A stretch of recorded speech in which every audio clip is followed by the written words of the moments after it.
All right. Hello, everyone. Come on in. Welcome to Just Connect. I'm Dr. Natalie Phillips. I am super excited because I have a really fun guest for you guys today. I hope I don't have technical difficulties. It looks like I'm having a little bit, but hopefully it will shake it all off, which is actually funny because my guest did a video with me about Shake It Off. I don't know if he remembers that or not. But I am going to introduce you to my guest in just a little bit. Let everybody kind of come in here for a second. Before I get there, I wanted to just remind you that I do have a YouTube channel. So go ahead and subscribe to that YouTube channel, hit the notification bell, and you will know when I have a new episode up. And I will be back with my guest right after this. So enjoy. I'm Dr. Natalie Phillips, host of Just Connect.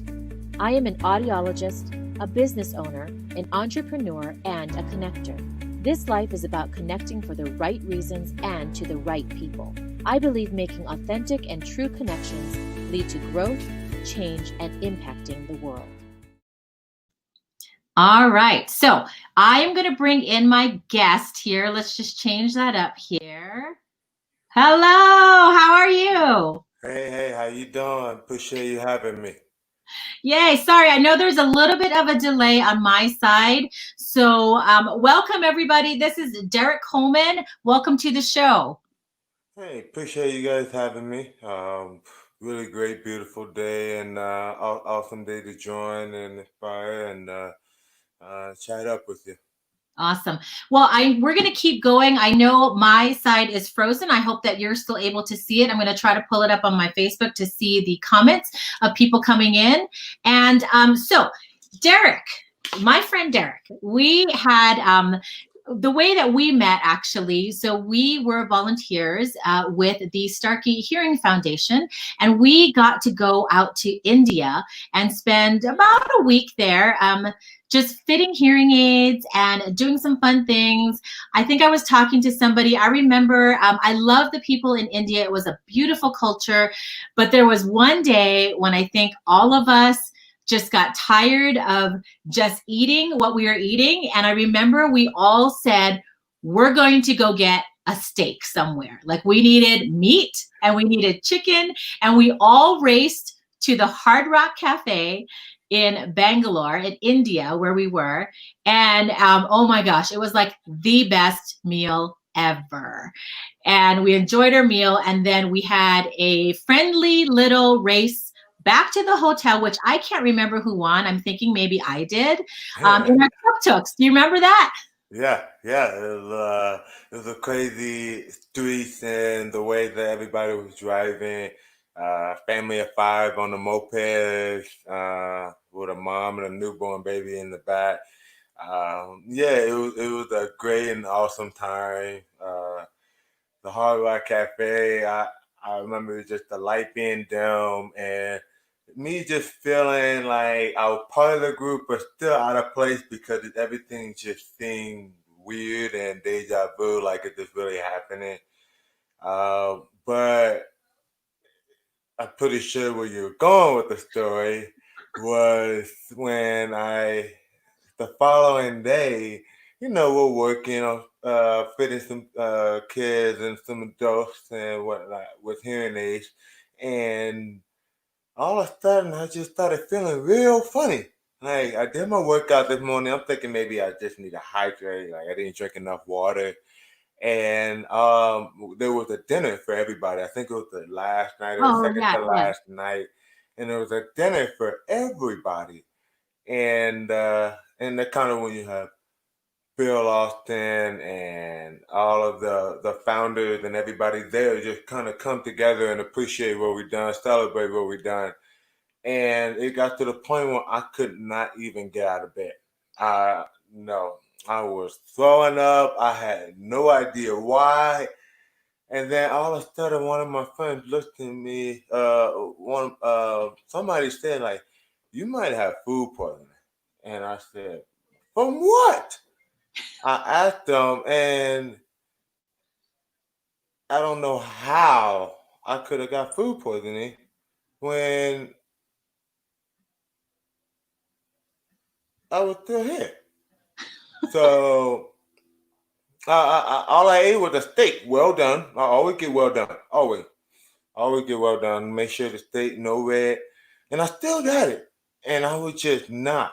So Tanny, who is the co-founder of Dark Inherent Foundation, she was able to bring me some anti-nausea medication that they always bring me because this isn't the first time that they kind of went through something like that, but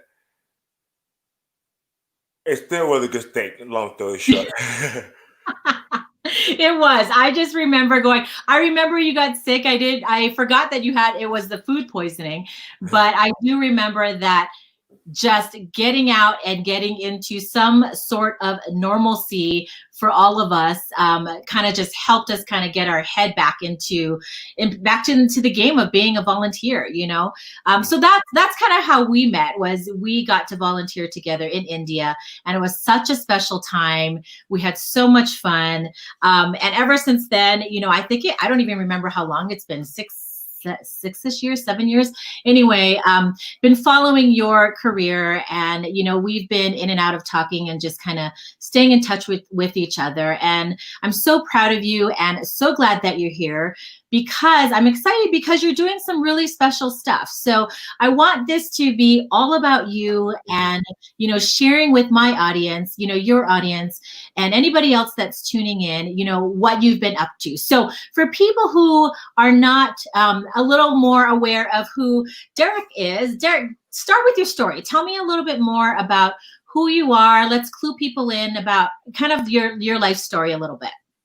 Oh, well, be happy to. Well, it kind of started off. My name is Derrick Coleman Jr. And the title, I go by now, the first Heart of Fan Deaf Super Bowl champion. The way I try not to flunk the Super Bowl champ, but the fact that I'm the first Heart of Fan like that legally, and that I say with proudness, I say um, from my heart, because I didn't know that at the time, but I opened a lot of doors to a lot of people that had disability like I did. And my disability was the fact that I could not hear. At the time of 3 years old, somehow my hearing just started going. I believe it was my left or my right that went first, and within the next year, I had my right ear, or the other ear went. Uh, Funny is actually my dad barber Ron is actually the one that figured it out. Well, told my parents, because as a kid you don't know, you don't something might be wrong with it, but you start adapting to it. And my adapting was starting to relapse. So I was always in front of my parents, and every time my parents were yelling at me, telling me to stop doing something or whatever, they was always in front of me. So yeah, I would get my hair cut, and he was talking to me, but was not responding, unless I was facing. So we ended up getting my hearing tested, and they said I had bilateral hearing loss eventually. And as time went on, I had progressive hearing loss, which means my hearing got progressively worse, probably up until 10th or 11th grade, and then it kind of just stopped and stayed the same. Um, Throughout the time that of my hearing loss, right when I first diagnosed, the first year or two, I was not talking. I was a very active person. I was a mute, as some would say. Unless you were my family member, I did not talk to you, because I didn't know how to. I didn't know how to understand you, anything like that. I'm with my parents, my brother, my sister, and my dad almost every day. So um, you kind of pick up things and ways to go around it. Um, but as time goes on, my parents started taking me a lot of different places, taking me everywhere with them, and forcing me to speak, forcing me to learn how to communicate with the world, which was great.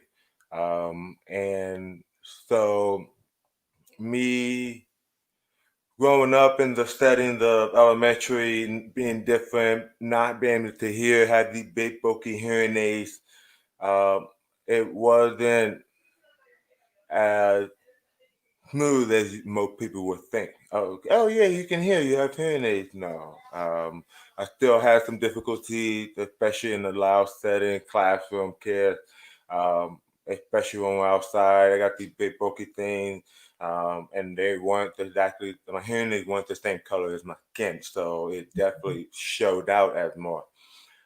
And for kids that don't know what it is, don't know, they're just gonna pick on it. They're just gonna keep going and uh, maybe just pick on and act different. But oh, I don't want to be associated with that person because they might think I'm stupid or whatever the bad thing they're thinking. So I didn't really fit in with a lot of my peers. I didn't really fit in with the crowd. Every time, teacher had to make everybody pick somebody. Like I would pick class because I didn't really have that stable enough friend. Um, I moved around a lot from the middle fifth up until the middle fifth grade until I got to Fullerton, California. And so I never really at the first, second, third, fourth grader, I'm going to different elementary and meeting new people and having to explain different what's that thing in your ear, blah blah. And it just ongoing and ongoing. Uh, even my sister's friends and people that neighbors when we was living in LA saw that as a weakness, saw that, oh, he came here, let's pick on him. But it really wasn't. It was just the fact that I didn't know how to speak because I couldn't hear certain letters. So I didn't, if you can't hear something, how you supposed to understand it, especially as a kid growing up. Um, but to top all that off, I went to speech therapy up until middle of eighth grade. And if it wasn't for that, I still believe I wouldn't be where I am. I wouldn't be how successful as I am. I wouldn't be able to connect with people as I do because as I got older, as I get older, I'm starting to understand people. I'm starting to understand that people want to connect with you. People want to help you, but they need to be able to communicate with you, right, in order to help you. And and that's kind of where I can go on and on, but I have a foundation as well, and that's kind of one of the things that um, one of my main goals to bridge that gap. Mm-hmm. I don't want people saying hard of hearing people, oh, they're signing, I can't really communicate with them. No, at least try to. We'll put the effort as long as you do too. Mm-hmm. Um, but yeah, that's kind of all the way up to high school.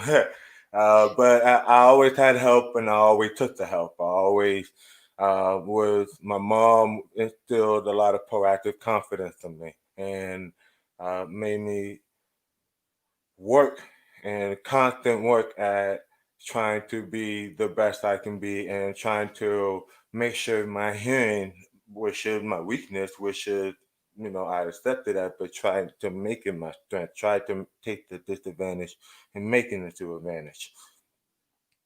Awesome. Now, I know I'm so thankful that you brought up your mom and your dad and your family because they really pushed you to have as much of a quote normal life, just meaning that just not babying you, right? And that's, I feel like, the foundation of who you are, because your foundation is no excuse foundation. I know that you shared with me there were a lot of quotes that came out from your dad. Your dad would teach you in quotes, and you loved it because it made you think. And so the first quote I want to share with people, because it kind of leads up to what are you doing here with the No Excuse Foundation, is this is what he would tell you: no whining, no complaining, no excuses, right? So look, Derrick's got this book. It's called No Excuses. Okay.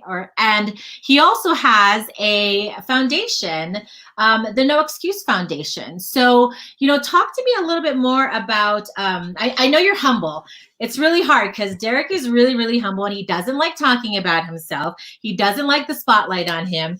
But I want to talk about, all this about No Excuse, because it is something that you built your life upon, having to work with your hearing loss and not using it as an excuse. Let's talk a little bit more about your foundation again, but what can you tell me about this quote when your dad said that to you?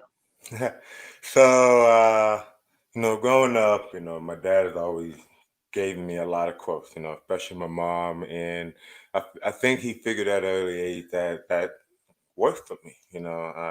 I like to think and I come full circle real fast. So I think I was whining. I was like trying to use my hearing excuse or whatever reason. But every time I whine, he said, "No whining, no complaining, no excuses." Every time I complain about something, he said, "No whining, no complaining, no excuses."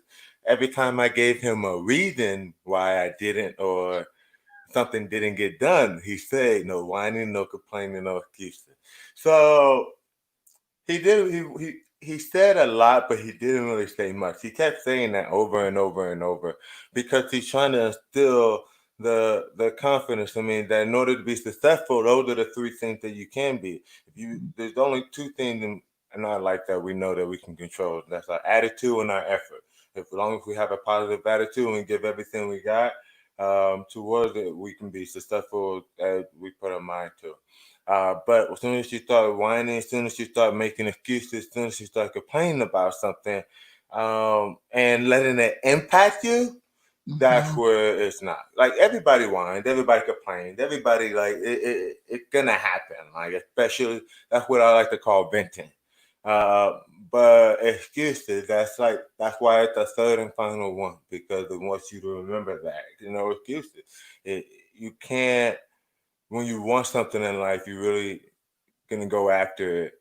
Like you don't, there's no excuses. You find everything in your power to go after it. And even the things that are tough, even the things that are gonna take a while, constant effort, grind, and grind. You, it's a sacrifice that you have to make, and you can't have any excuses. Like although people's like, man, I could have made it, I would have made it. Those are the ones that don't make it because that goes into the excuses. There was something that they did not do, and they, oh, I should have did that. It was because no. Do whatever you possibly could. I had every reason in the book not to be successful, and that was me hearing. And now you want to talk putting that with football. I didn't use that excuse. You know how many times I should have. Just coach being like, "Hey man, you're supposed to go that way." I could have been like, "Hey, oh man, I didn't." I just said, "You know what, coach? I won't do it again. I learned my lesson." And I pride myself in that because, as you said, my dad made installed that quote, and every time I'm in a rough, I just say, "No, I ain't no complaining, no excuses. Let's go." Yeah. Do you think you learned that at an early age? I mean, because when we're kids, our parents can say something and you can just kind of roll your eyes.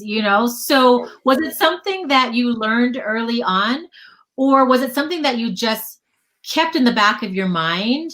But every time he would say that, you're like, "Oh, dad," or would you be like more, "Okay, he's right, let's do it." What kind of mindset were you as a little kid growing up?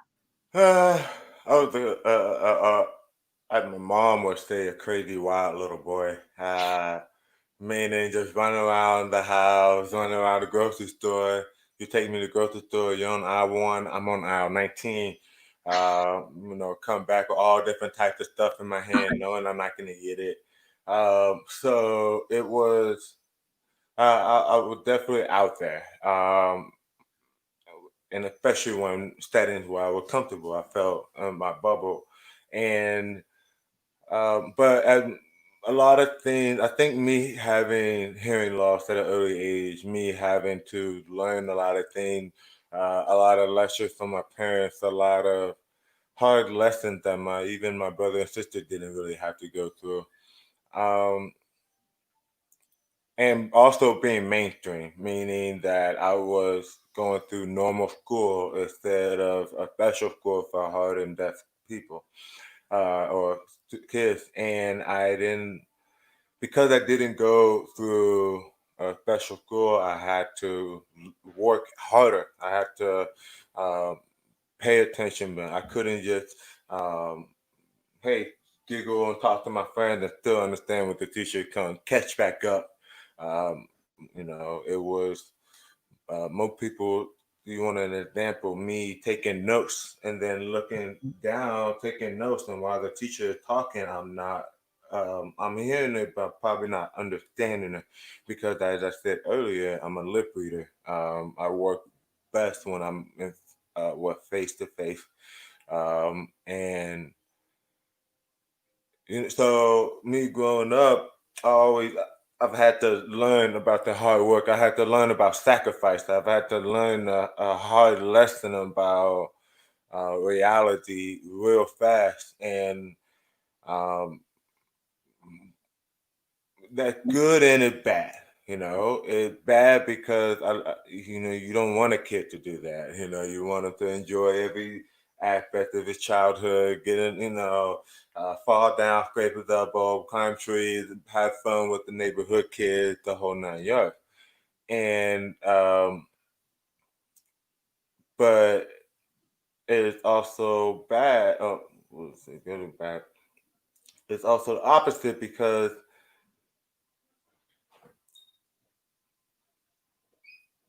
it's not me, So long story short, I can take this whole 2 hours and explain everything. But as a kid, though, growing up, I had to learn the hard lesson fast, and it was just hard, and it wasn't. And I'm glad I did because it made me exactly who I am. Me having to learn that, I understood kids. I didn't have to take it out on them as much. Especially with all the bullying, people picking on me and all that good stuff. I didn't have to. I understood. Okay, they're making fun of me because they don't understand me. They don't understand why I have hearing loss and stuff. I didn't have to. Um, go beat them up or like always cry and stuff because I understand that, and that allowed me to push forward. That allowed me to keep moving forward. Okay, let me go to the next thing. I'm not going to stay twisted up because they're not on the same page as me or anything like that. Yeah. And that's awesome too, because, just learning that early on, it really helps because it doesn't let you, excuse me, sit, it doesn't let you sit with it, and you have to move on fast. And, the rest of your story, I know that we kind of cut it a little bit short, which is fine, but, you played for UCLA, and that story was kind of interesting how you ended up at UCLA. You shared that with me on my podcast, and I thought that was kind of funny. Great accomplishment. I think you said you were the first generation, right? Yeah, I'm a first generation. That attended college. First person to go to college in my family, Yep. and right after high school, and it was a blessing. It was something that even everybody was like, "Oh yeah, if you can make it 3 years and make it to the league, you should do it." And I never did it because I wanted to get that degree. I knew how important it was. It not to me, to my mom, to my family, and especially the name on my back, Coleman. So. Yeah. And then let's talk about the Duracell commercial, how you got into the NFL too, because I think that's really interesting. It all surrounds this no excuse, right? Like make no excuses, so talk to me a little bit more about the commercial, or, I know that they told a little bit of the story there, but talk to me about that, about how you entered into the NFL as well. So going into the NFL, I played at UCLA for 4 years. And the story she mentioning is, when I was in high school, Coach Carroll, who was the head coach for the USD Children, at the time, him and Carl Durrell, who was the UCLA head coach, showed up in my high school the same day. Just recruiting after my junior year, and everybody and their mama thought I was going to SC, and it was even my mom even thought I was going to SC. The recruiting visit was awesome. She bonded with everybody, and actually, and me being the biggest SC fan in the world, Reggie Bush, Linda White, Carson Palmer, all of those guys. I grew up idolizing them.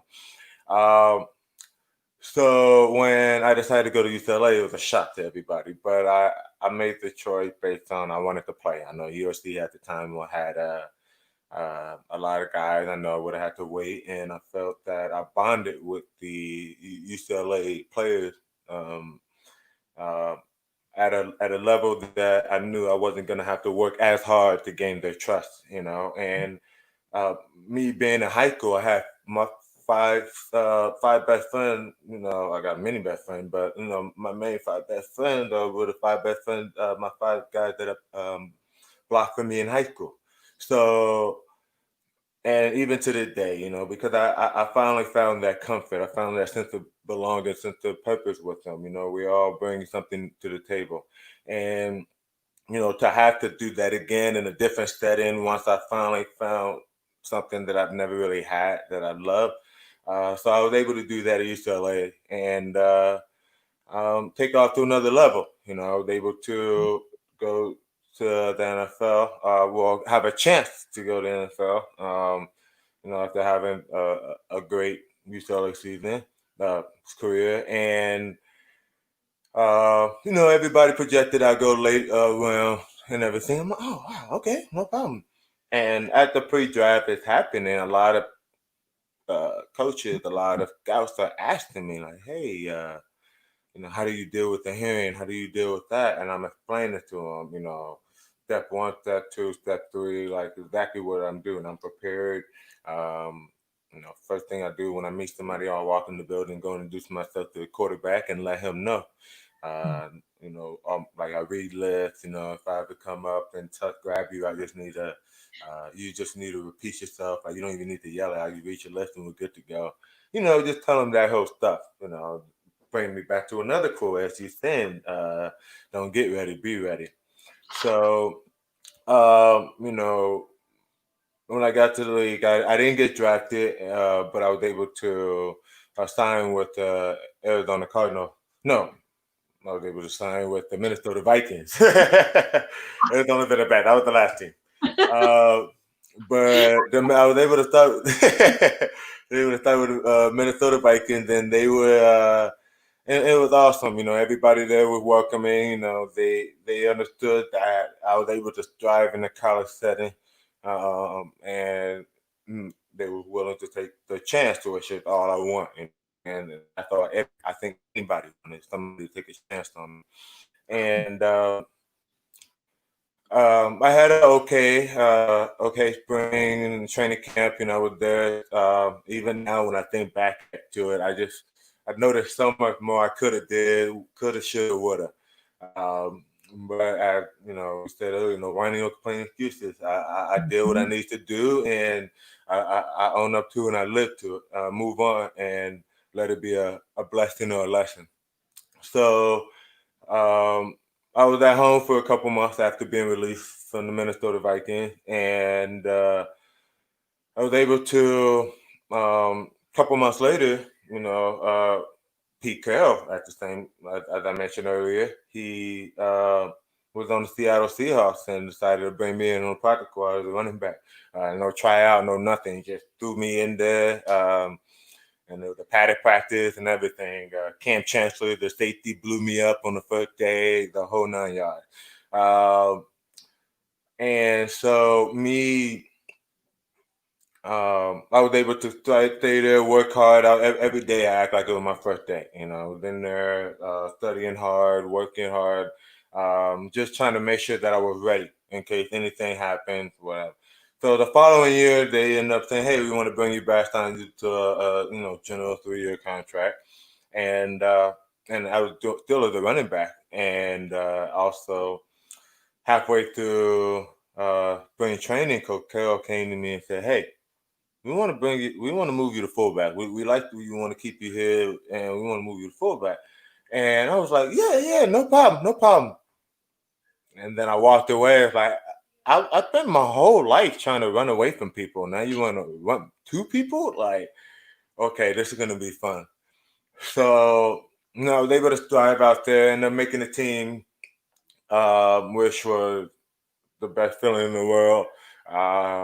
Most people are like, "Oh, you got a phone call saying you make the team." No, I didn't get no call at all. I was trying. I would like do not like I told my friend, do not text me. Don't let my phone go off at all. Uh, so, but you know, my whole rookie year, I was just excited to be out there. You know, my first game, I had 3 catches and I think maybe 30 yards, and I didn't care how many yards it is. Like, um, it, it was the best, one of the best experiences of my life. Um, but as time going, my story kind of get out there. Oh, there's a deaf guy playing in the league, and it Mhm. wasn't out there like big time.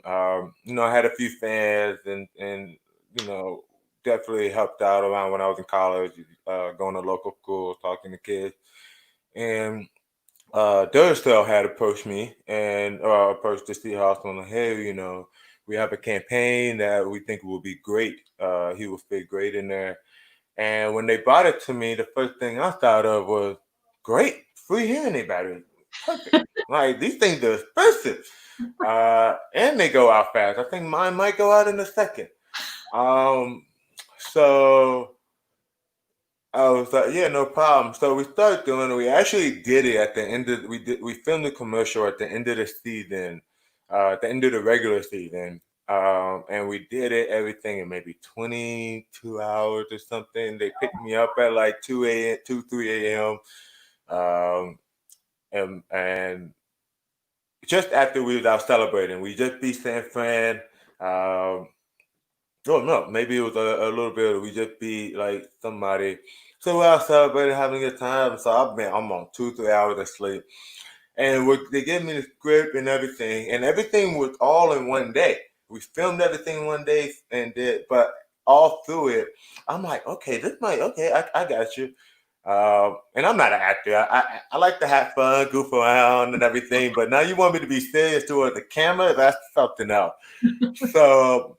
Um, yeah, so I was able to, um, but once the campaign come out, once the commercial was all done, they sent it to me.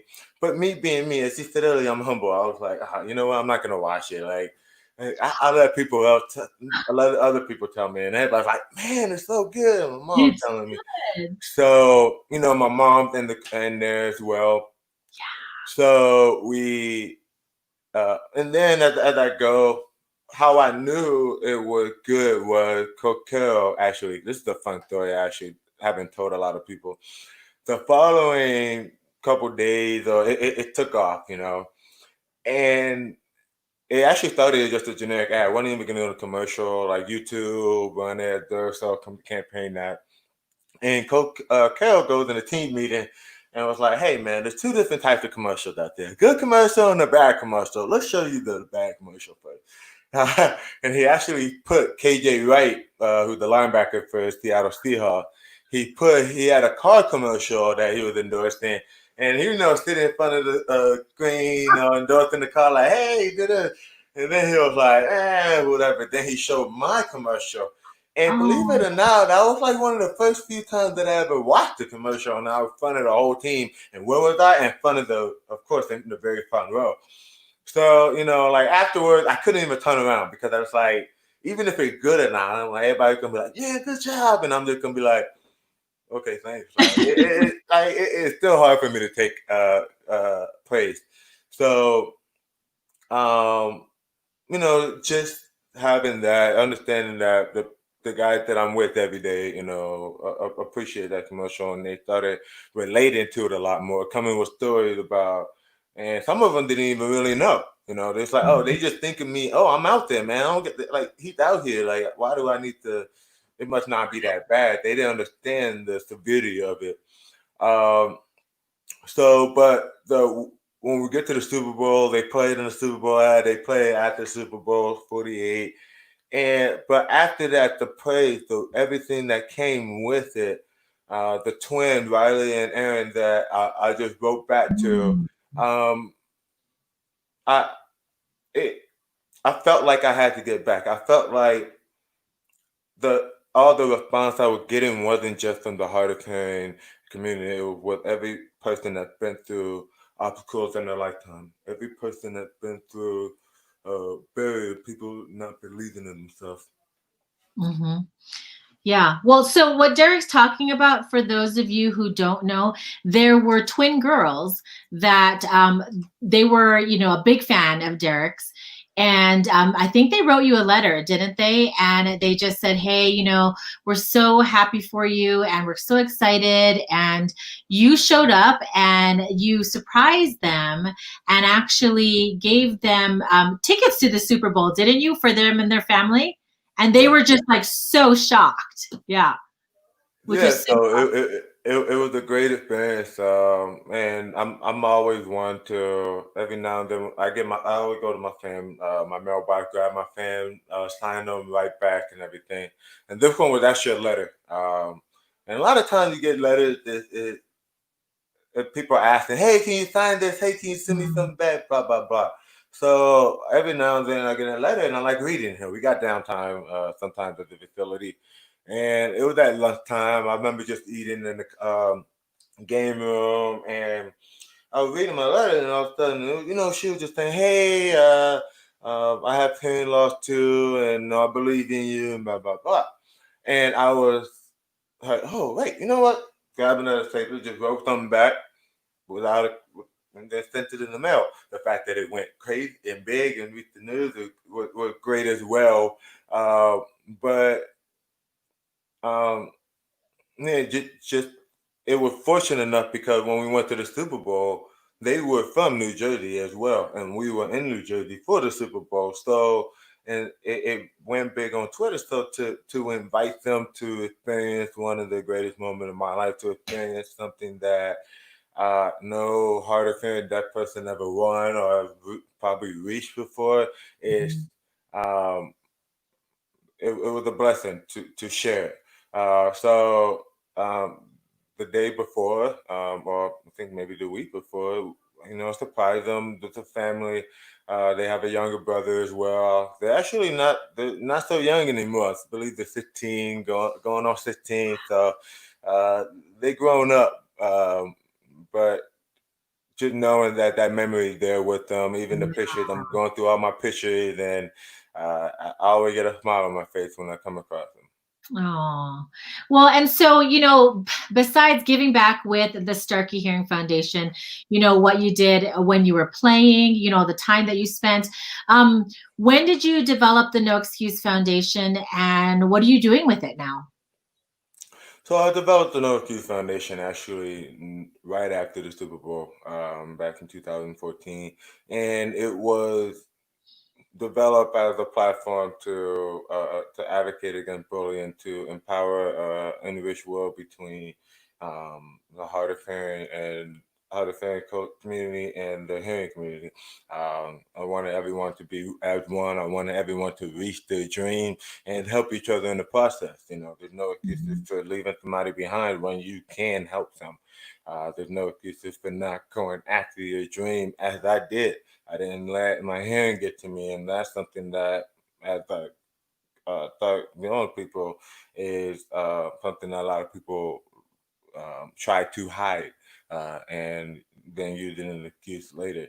Mhm. I was prepared. I didn't let it mess with me and everything. I didn't let um, it affect whatever dream, whatever passion I wanted to go after.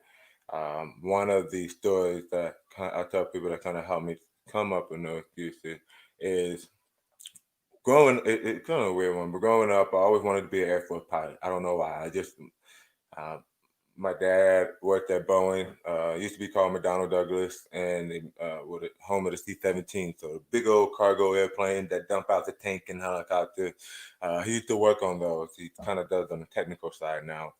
And so I've always kind of been like a plane guy. I was like, man, I want to be an Air Force pilot, and everything. And of course, you see my mom, my dad's look in the face, they're like, no, no, no, you're not going to the military.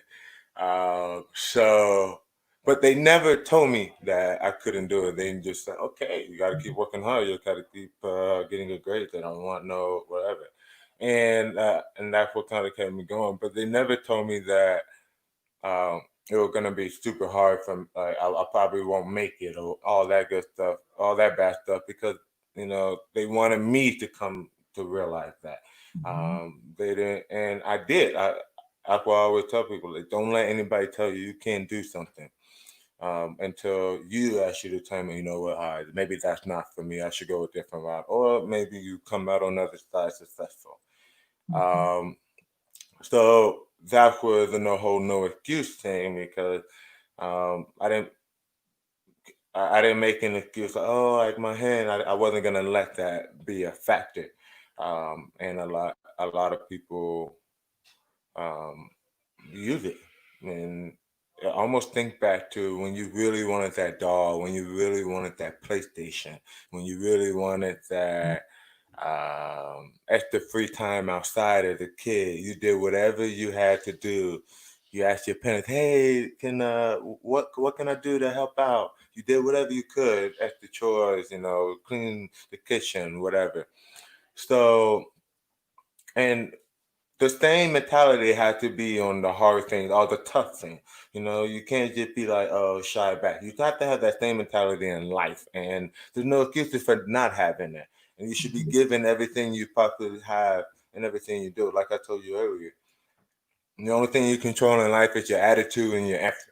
And give everything you possibly have. And if you're taking out the trash, give everything up. Take it out proud. Like, don't just throw it out there while all the trash is now coming out. Now you're gonna have to work harder um, when you could have just did it right the first time. So um, that kind of where no excuse kind of started. But the whole purpose of it is to advocate for bullying. Let them know, educate the kids, and let them know that it's not okay. Let them know that it's okay to be different. We are all different, and I think we come a long way, even in the hearing community and just life in general. Um, and I also want to provide. I'm gonna start doing a lot of fundraisers, a lot of golf tournaments, and etc. to raise money for the low income, so they can get the hearing test that they need so they can start planning for the future, so they can Mhm. apply for programs that are there to help them that they might not be able to afford. Um, and yeah, I kind of took it off. It helped. I kind of got away from it a last couple years.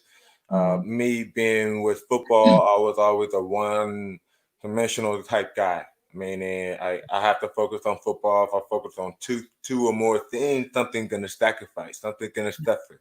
I'm not gonna be able to give you everything I have.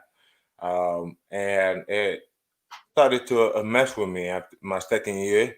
At the year after we won, and I took a step back, and luckily my mom and my agent and a few other people were able to keep up the support, reach back to the fan, let me know when I really needs to be present. Hey, make a video for the kid. He needs help. Those type of things. I was always there. But as I transition out of the league, I want to take full reign to the foundation, take it to another level, be able to uh, help those that I want to be able to help the last couple of years as well, reach back out.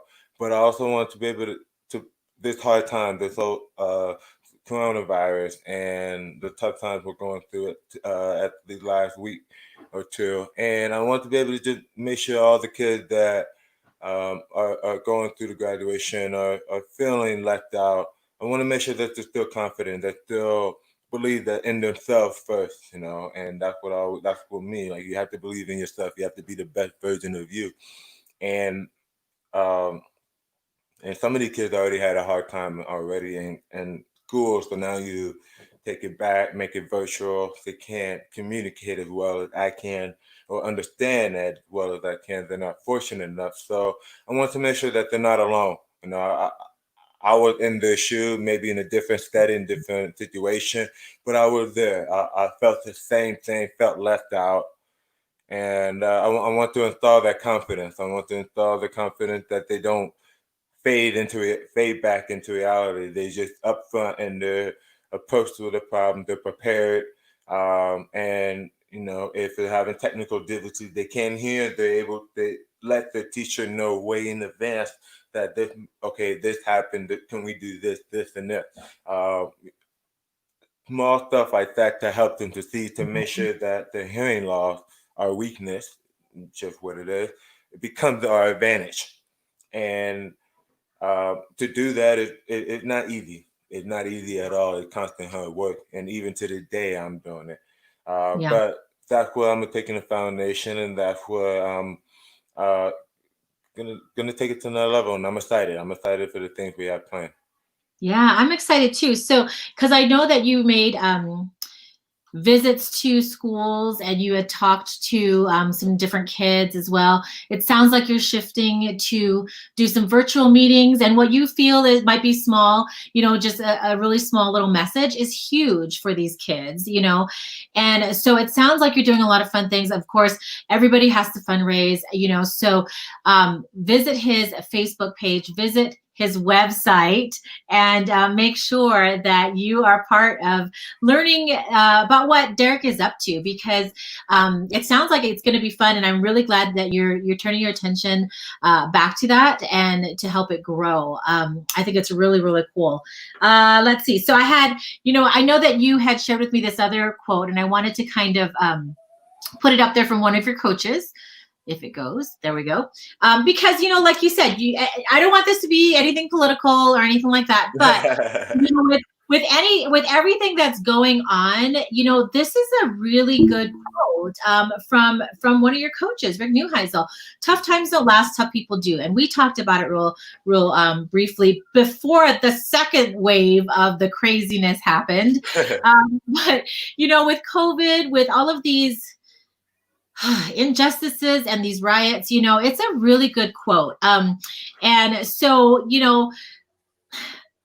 being able to shift, being able to show up and be the best person that you can be, what might be some of the things that you can share with us just about how you're going to be the best that you can moving forward, and to really give your heart to make a bigger impact? That's a great question. The first thing I would do is start off with a quote, and tough times don't last, tough people do. That was actually given to me by Rick Neuheisel, which was my head coach at UCLA. Phenomenal guy, one of the smartest, one of well-spoken guys I've ever met. He can make you believe the wall behind me is blue, and as long as you buy into the philosophy. And we had a Make-A-Wish kid, and I'm not sure specifically which one it was, but you're going through tough times, going through like battle with something medical, and he gave him a ball and with a quote on there that said, "Tough times don't last, tough people do." And the reason why it hit me hard, and even now you got a little group on, but the reason why it hit me hard is because that kind of my life. That's kind of what I went through. I can still remember all the stuff that I even flash it every now and then. I see somebody like kind of going through something. And I remember when I was there, and I just remember not, like I said, my foundation, not making any excuses, and just kept going, just saying, I got this, I got this. And when stuff was hard, when a situation where I should have quit, I wanted to quit. I think there's a few times where I did quit, and but I had a great support system around me to keep bringing me back up and be like, "Hey, man, be strong, be tough." And so I like to share that with people, because a lot of things are gonna come and go in this life. A lot of opportunities, a lot of good and bad, and the ones that fight, the ones that keep going, the ones that try to make the world a better place no matter what, no matter what the situation, the ones that keep smiling no matter what. There was a football player named Hines Ward, played for the Pittsburgh Steelers. He, even to this day, like I'm gonna want to interview him somehow, because this guy smiled no matter what. He got blown up. He dropped a pass. He missed an assignment. He still smiled, and that was contagious. I'm like, how do you do that? Like, but it's the mental thing. It's to keep going. Like, all right, all right, all right, I messed up. Like, you're gonna make it a lesson so you can keep going. And with that, I want to, how I'm gonna better myself using this is every day I'm constantly thinking about how, first thing first, I gotta, you always say you gotta take care of your house, take care of your own, right? And my family is the hard of hearing deaf culture, because I can walk up to any of them, whether I sign or not, and I can just relate to them. I know we've been through something that some people haven't. And I want them to first know that they have all the confidence in the world to be successful. They have all the power in the world to be successful. I want them to absorb all the wisdom that they can to be successful.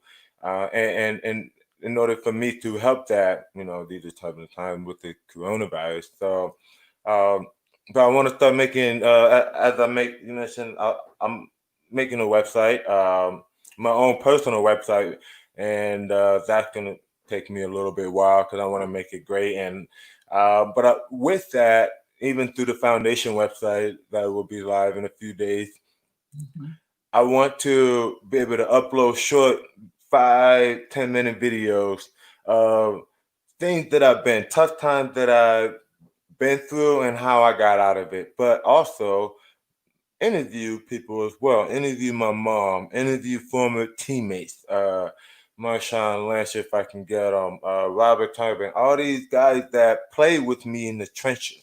We were 100,000 people yelling, screaming, trying to wishing us the worst, and they trusted me. Like, how did that go? I want people to see that, as I mentioned earlier, one of the biggest things in my foundation, I want to bridge that gap. Because I was fortunate enough, but I know there's not a lot. I don't like seeing the hard of hearing culture over there and the hearing people over there, and they're like no merging and making me have to go choose. I want everybody to have fun together. So, but I want them to see that, hey, we can all be together. We can all coexist very well. Or better yet, not coexist. We can all be family. And one of the reasons why I'm gonna try my best to get guys like Marshawn Lynch and Russell Wilson, even if it's Doom, even 5 minutes, I don't care. It's because they have foundation. They have saying that when I heard them, like Marshawn Lynch, he has a foundation called Family First. That's enough, and he works on family in the city of Oakland, and but regardless of what he did, this foundation, family first, the way that he speaks, the way that I know him, he's always, whether he knows you or not, he's going to treat you like family first. He's not going to treat you like an enemy or anything unless you treat him like an enemy. If we all treat each other like family first, we'll all get along right. And Russell Wilson, he has the whole saying that separation and a preparation. And I take that as the same quote that my dad just gave me, and don't get ready, be ready. That's something that we're prepared for as life. I had to be prepared for everything I had to do. Being early for the meeting so that everybody, I can sit in the best possible seat. I can introduce myself to everybody and let them know. So that way in the middle of the conference or meeting, it's not becoming an issue.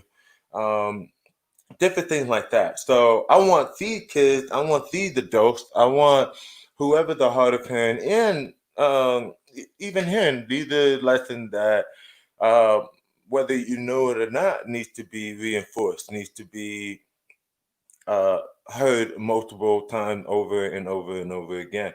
So these quotes that we're mentioning, I have them written down. When I was in playing, I had saying on my shirt, be great, do you.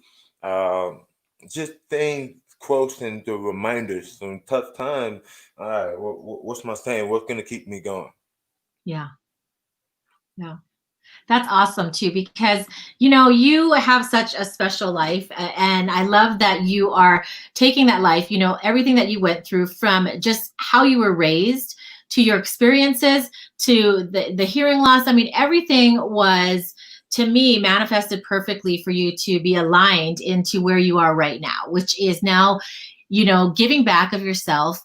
I'm excited that you are going to do a lot more to get out there with videos and with live shows or with a podcast or whatever you choose to do. It's going to be really exciting because you do have this connection where maybe it's 6 degrees of separation from, all these different communities.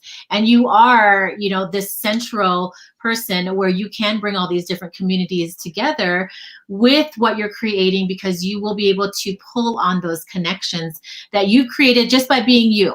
Right. Mm-hmm. So it's super exciting. And I'm really glad that we got to spend time just catching up and, learning from you, being inspired by you as well. And then just seeing how you're revamping things before you bring some new and fun, exciting things to life.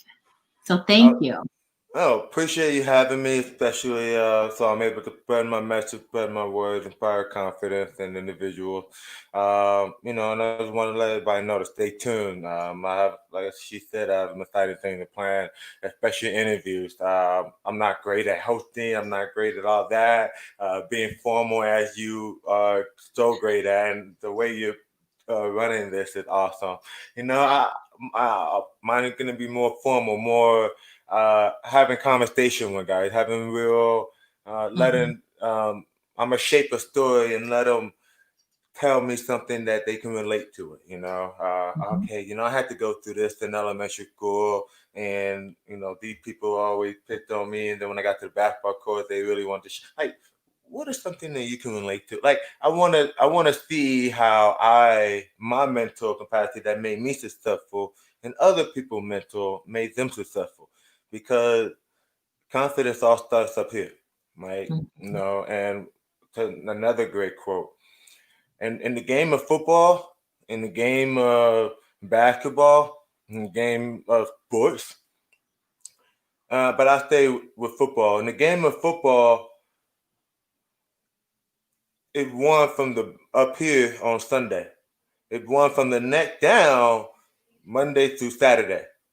Meaning on Sunday, you got all the tools, you train your body and everything, but the day to perform, it started up here. So if you don't got your mental right, as a lot of people say, you're not going to be successful. You're not going to be able to keep driving when you get hit a roadblock. You're not going to be able to overcome that. And I want to be able to show people, like, okay, how do we did it? And then you get to choose multiple different options. There's not one specific way. There's multiple options out there for you. Yeah. Well, and so people that are tuning in, follow Derrick. I can't help but call you DC, but follow Derrick. He's got his social media handles up there. Get connected with him, because he is someone that you can connect with. And I'm telling you, Derrick, whatever you build and you're planning, it's going to be perfect, because it's going to be yours and nobody else is going to be able to do it like you. So it doesn't have to be like anybody else's, or, I'm not a good host. I just show up and I love learning, and I love learning, and I love featuring people and learning from them. So it is what it's going to be, but I know yours is going to be, whatever you choose to do is going to be perfect, because it's what you say. You put it on your hashtags, just be you. So it's not going to matter. And I think people are going to love it. And me, I will, whenever you're ready, I'm going to drop it like flies, wherever I can share it, because I totally 100% support you. Yeah. And appreciate that. And I'm excited. I pull you in, and you can stop being humble. We know you're a great host. But yeah, I'm excited to get things going. I'm excited to see the impact that I can bring. And that's even started in my own backyard with LA School District, just talking to kids via Zoom. Just chatting with them, making their day. Who knows, they can make their whole life. Hey man, I talked to Derrick Coleman. Like, to me, that's like, okay, you talk to a normal guy, but to them, I can change the world. And I'm gonna be more present, be more active, and try to get everybody happy and enjoying themselves. Awesome. Well, thank you so much for being on the show with me. And please, you guys, catch up. We'll put some links in here. He's working on his website, so it'll be really soon. And I've got all his social media handles up there. So I will be back next week, Monday, with a new episode of Just Connect. But thank you, Derrick, for joining me on the show this week. Hey, appreciate you having me. All right. We'll see ya.